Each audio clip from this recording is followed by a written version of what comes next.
Bonjour à tous et bienvenue dans cette critique de The Predator réalisée par Shane Black qui sort cette semaine au ciné. Alors c'est sacrément emmerdant ce film, enfin pas emmerdant dans le sens on s'ennuie, mais en termes de critique. Parce que c'est un film évidemment extrêmement bancal, c'est un film qui, je vais pas y aller par quatre chemins, je vais vous dire très sincèrement, c'est un film qui a énormément de points négatifs mais qui en a aussi de gros positifs à mon sens. Et c'est surtout assez rageant d'avoir ce résultat. Alors dans cette vidéo, il va y avoir une partie spoiler, vous inquiétez pas, je vous indiquerai à quel moment est la partie spoiler. Alors il est évident qu'avec The Predator, Shane Black sait pertinemment qu'il peut pas marcher sur les traces de John McTiernan. Bon alors d'ailleurs Shane Black jouait dans le premier Predator, il peut pas miser sur l'aspect suspense et tension du premier film, c'est impossible. Je dirais que The Predator pour moi ressemble plus au Predator 2, celui avec Danny Glover, mais je trouve quand même en un peu mieux. The Predator, c'est un film qui assume beaucoup plus son côté film d'action, plutôt que de miser sur une retenue des effets, ou miser sur une tension ou un suspense comme McTiernan le faisait dans le premier, quoi. Alors après, c'est vrai que vous allez me dire, ça pose un peu la question de la légitimité des remakes. Ça sert à quoi qu'il ait fait un remake ou un reboot de Predator, sachant que t'as le premier qui se pose là, qui est une pierre angulaire. J'ai envie de te dire, le film est là, on est obligé de le chroniquer, il existe, et je pense que autant il y a de très très bonnes intentions, parce que c'est un film qui a voulu tellement se démarquer du premier, qui commet énormément d'erreurs. The Predator, ça constitue quand même un gros plaisir de cinéma d'action, comme j'en ai pas vu depuis assez longtemps. Donc là, évidemment, je vais parler des scènes d'action qui sont hyper efficaces, qui n'hésitent pas à iconiser le Predator comme jamais. Il va y avoir des effets super violents, qui rappelle complètement, là oui, le cinéma des années 80 et des années 90. On sent qu'il n'y a plus de lissage, comme dans tous les récents blockbusters que j'ai vus récemment. Alors là, Shane Black, il revient à ce qui a fait la marque, réellement, des films de ces années-là.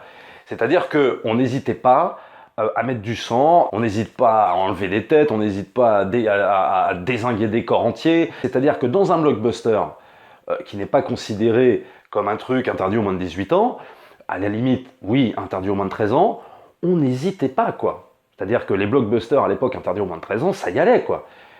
Tu vois Robocop numéro 1, c'est gore, c'est violent. Ça, c'est une chose que Shane Black a totalement digéré des films de cette époque-là, et qui nous le ressort là maintenant en 2018. Et je dirais que là, ça constitue un réel tour de force à l'époque où tous les blockbusters d'action, quasiment la majorité, sont quasiment tous aseptisés, quoi. Et il ose même des effets pyrotechniques de l'époque. Par exemple, tu as des effets d'explosion en pleine jungle, tu as l'effet pyrotechnique qui fait penser à l'effet des années 80 et non pas des années 2010, quoi. Il est carrément revenu à ce genre d'effet. Et ça, c'est plutôt... ça fait hommage, ça fait référence, effectivement, mais à la limite, ça fait pas putassier, c'est plutôt sympa. C'est une façon de Shane Black, à mon avis, de nous montrer le kiff qu'on avait quand on regardait les films de cette époque avec ces effets-là, et de nous montrer que c'était un cinéma d'action totalement décomplexé. Et là, il n'y a rien à dire, Shane Black va là-dedans. On s'attend pas à ce que The Predator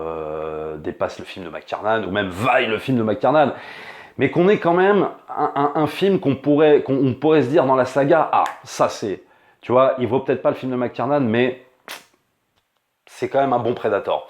Malheureusement, il y a tellement de partis pris, il y a tellement de choix dans le film qui sont ratés. En fait, The Predator, c'est un film d'1h40, c'est pas spécialement long, parce que maintenant les blockbusters, il y a plutôt 2h20, 2h30, mais on se dit, ton film n'est pas tenu, quoi. C'est-à-dire que je trouvais que, par exemple, Iron Man 3, on peut lui reprocher ce qu'on veut, notamment le truc du mandarin, moi j'ai pas du tout aimé, mais je trouvais, en termes de rythme, en termes de promesses de ce qu'allaient faire les personnages, ou même de promesses tout court de scénario, je trouvais qu'Iron Man 3 était beaucoup mieux tenu.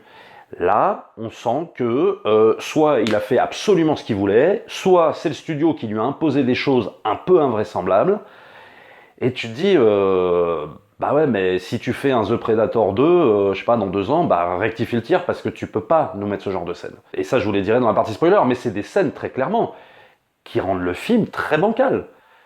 Et c'est dommage, parce qu'il y a des scènes, pour moi, dantesques dans ce film. Mais il y a trop de partis pris qui foutent un peu en l'air tout ça, quoi. Alors, il y a par exemple, sans spoiler, un développement de personnages quasiment qui parsème tout le film, hein, de tout son espèce de commando, auquel va se greffer le héros et l'héroïne, qui n'a pour moi aucun intérêt. C'est-à-dire que, en fait, ça, ce sont des moments où tu vois, si tu veux, tout le commando qui se réunit en se balançant des punchlines, des blagues et tout ça, façon Shane Black, mais qui pour moi sont totalement ratés parce qu'elles te font sortir déjà de la menace que représente le Predator et ce qui est en train de se passer, c'est-à-dire la traque du Predator par rapport à ça. Et en plus, tu sens, pour le coup, Shane Black moins à l'aise dans ces scènes-là que dans les scènes d'action. Et je dirais que c'est un comble parce que Shane Black, en général, il est quand même très à l'aise dans les scènes d'écriture, de dialogue, d'échange entre les personnages. Il est plutôt à l'aise là-dedans, Shane Black. Et même, ça se voit même pas forcément dans les films qu'il a scénarisés, comme L'Arme Fatale et tout ça. Ça se voit aussi dans les films qu'il a réalisés. Là, c'est l'inverse qui se produit. Et c'est très bizarre. C'est-à-dire que pour moi, il est beaucoup plus à l'aise dans les scènes d'action. Quand il faut tout faire péter, quand il faut iconiser le Predator, quand il faut mettre des scènes de tension, de dingue, avec le Predator qui les poursuit et tout ça, que dans ces scènes-là. Et qui font perdre un temps fou à l'intrigue. Et on s'en fout, parce que c'est mal écrit, c'est mal dirigé, donc ça apporte au film un espèce de faux rythme, et qui est plutôt gênant, quoi. Et on se dit, vivement qu'on se débarrasse de ces scènes où ils discutent dans des salons, etc., où ils se balancent des punchlines en se disant, bon, ok, comment on va faire pour défoncer le Predator? Vivement qu'on passe de ces scènes-là aux scènes du Predator, quoi. Nous, on n'a qu'une envie, c'est ça.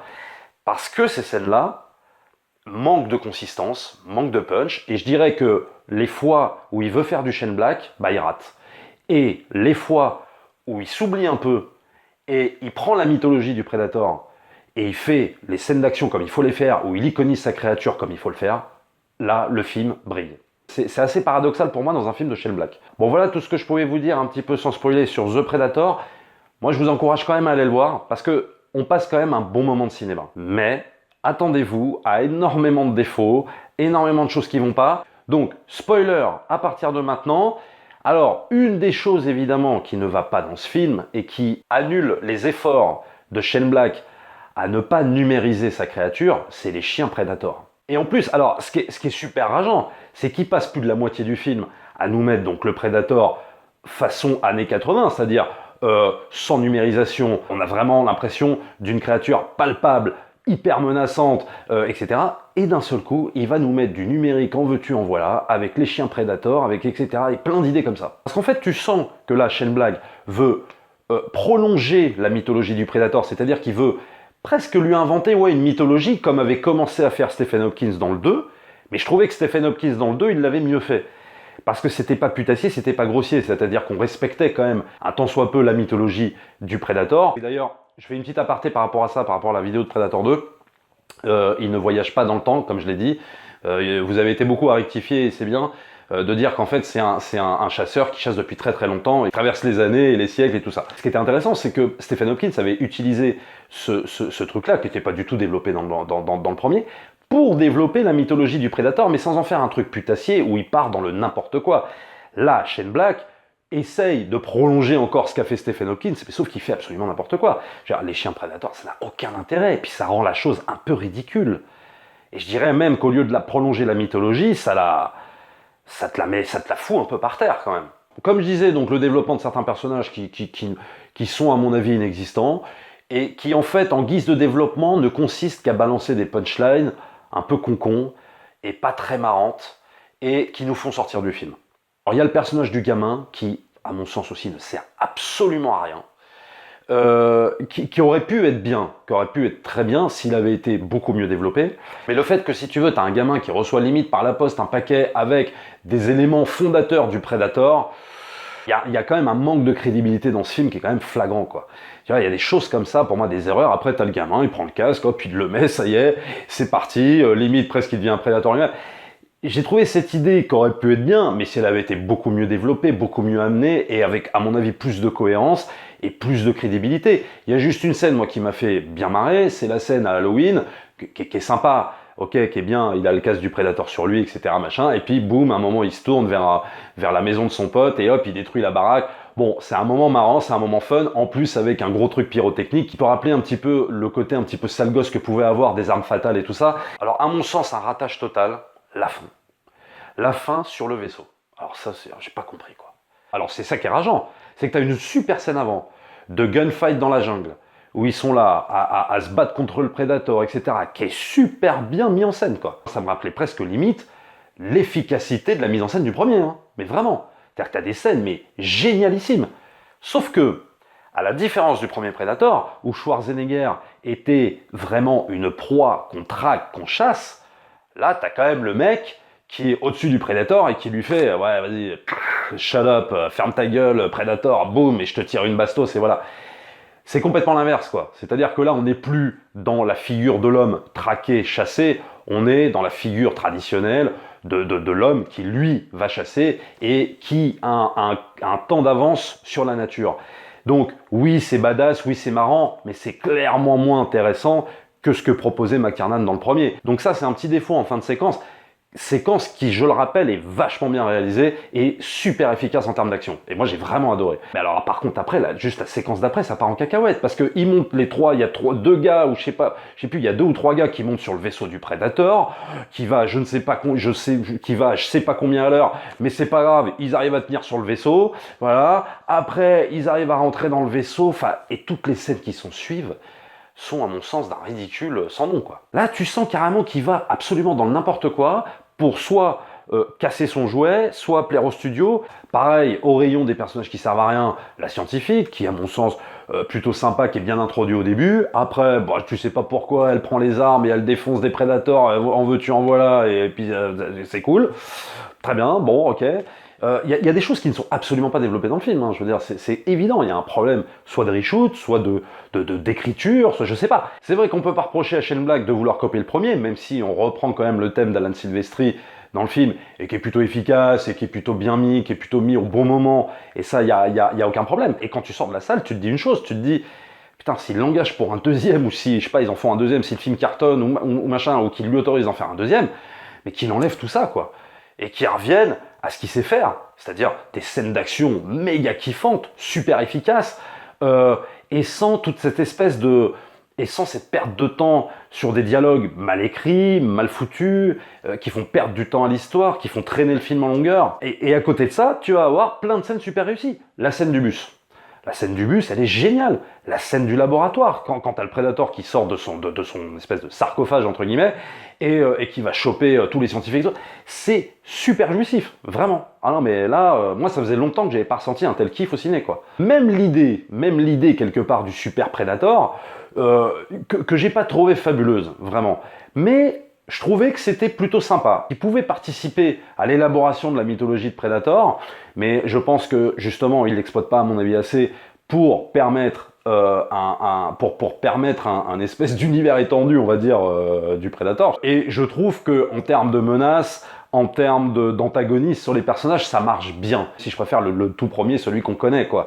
Mais ça va, je trouve que ça passe. Parce qu'il manie bien la créature, il manie bien les effets spéciaux là-dessus. Et alors, c'est sacrément emmerdant parce que le film, voilà, passe de c'est bien, c'est super, après, ah non, pas ça, oh là là, c'est nul, après, ah bah ça c'est vachement bien, et puis, pendant 1h40, c'est ça. Bon, moi, par exemple, j'ai vu un petit peu les critiques sur Rotten, je sais pas, 35 ou 37%. Clairement injustifié. Moi, je lui donne pas 37% à The Predator, c'est pas possible. Par exemple, moi, un pourcentage qui me paraît plus juste quant à la qualité du film, ça se situerait plus entre 70 et 75%. Voilà. Ça pourra pas monter au-dessus, c'est clair, parce qu'il y a trop de défauts, parce qu'il y a trop de choses qui vont pas. Mais je pense pas, mais c'est vraiment pas un navet, quoi. C'est pas non plus un nanar. Quand tu vois cette espèce de bashing de dingue autour du film, il faut quand même pas exagérer, quoi. Ça va, il y a quand même des choses très très bien. Il y a quand même des choses qui font vraiment penser à du vrai cinéma d'action, même pas forcément de ces années-là d'ailleurs, hein, des années 80, même qui devrait peut-être être même un standard qu'on devrait voir maintenant dans les blockbusters de maintenant. Donc rien que pour ça, je peux pas lui mettre 35%. Moi, je suis le premier à râler sur les blockbusters aseptisés où toutes les scènes sont faites de la même façon, où tout est lisse, où les personnages, on s'en fout, où il y a jamais, ne serait-ce que, une goutte de sang parce que pour faire plaisir à toute la famille et pour faire plaisir à machin. Donc je peux pas bouder mon plaisir quand je vois ça, c'est pas possible. Mais après, ça en fait pas le plus grand film d'action de tous les temps, ça c'est clair, à cause des défauts cités. Voilà tout ce que je pouvais vous dire sur The Predator, je vous encourage quand même à aller le voir, faites-vous votre propre avis, dites-moi ce que vous avez pensé dans les commentaires sur ce film. N'hésitez pas à vous abonner à la chaîne, likez, partagez la vidéo si vous avez aimé, lâchez les pouces bleus surtout, faites-vous plaisir. Nous, on se retrouve très vite pour une prochaine vidéo. Ciao!